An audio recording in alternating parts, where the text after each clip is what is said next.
এক কথায় নবজোয়ার দেখা গিয়েছে কংগ্রেসে। ২১শে জুলাই শহীদ মিনারের সমাবেশে যে ভিড় হয়েছিল তাই নতুন করে জাগিয়ে দিচ্ছে বঙ্গ কংগ্রেসকে। তৃণমূল কংগ্রেসের ভেঙে পড়ার পর থেকেই কংগ্রেসের দিকে স্রোত দেখা গিয়েছে। জেলায় জেলায় অনেক তৃণমূল কর্মী ও নেতা কংগ্রেসকেই বেছে নিয়েছেন লড়াইয়ের মঞ্চ হিসেবে। তারই প্রতিফলন দেখা গিয়েছিল ২১শে জুলাই। প্রায় সমস্ত জেলা থেকেই এসেছিলেন প্রতিনিধিরা। সেই উৎসাহকে মাথায় রেখে জেলায় জেলায় নানান কর্মসূচি গ্রহণ করেছে প্রদেশ কংগ্রেস।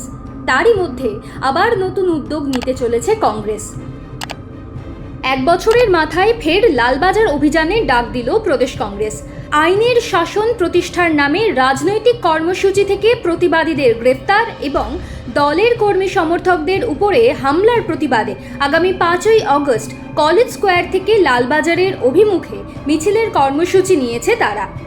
অনেক বছর পরে এবার ২১শে জুলাই শহীদ মিনার ময়দানে বড় আকারে শহীদ সমাবেশ করেছে প্রদেশ কংগ্রেস।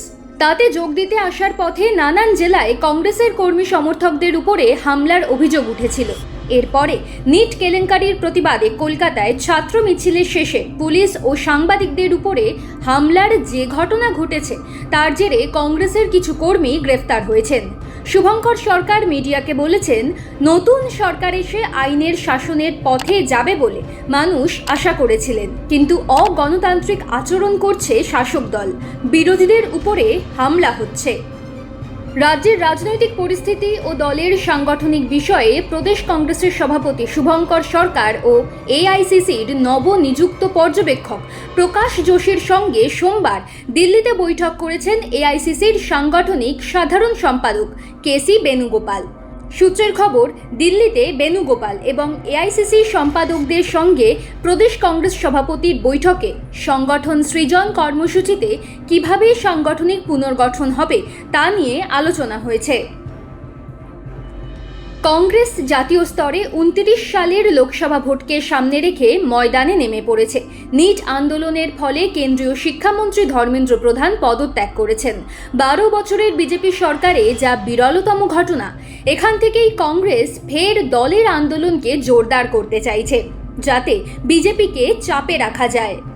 উত্তরপ্রদেশ ও পঞ্জাবের বিধানসভা নির্বাচন আগামী বছর। ওই দুটো রাজ্যের নির্বাচনকেও বাড়তি গুরুত্ব দেওয়া হচ্ছে। এরই মধ্যে আবার দল বিরোধী কাজের অভিযোগে আগেই প্রদেশ কংগ্রেসের অন্যতম সাধারণ সম্পাদক এবং উত্তর দিনাজপুরের চাকুলিয়ার প্রাক্তন বিধায়ক আলী ইমরান রামজ ভিক্টরকে শোকজ নোটিশ দেওয়ার পাশাপাশি সাসপেন্ড করেছিল দল। এবার তাঁকে দল থেকে বহিষ্কার করল কংগ্রেস। সূত্রের খবর, কারণ দর্শানোর নোটিশের জবাব দিতে গিয়ে ভিক্টর তাঁর বিরুদ্ধে ওঠা যাবতীয় অভিযোগ অস্বীকার করেছিলেন।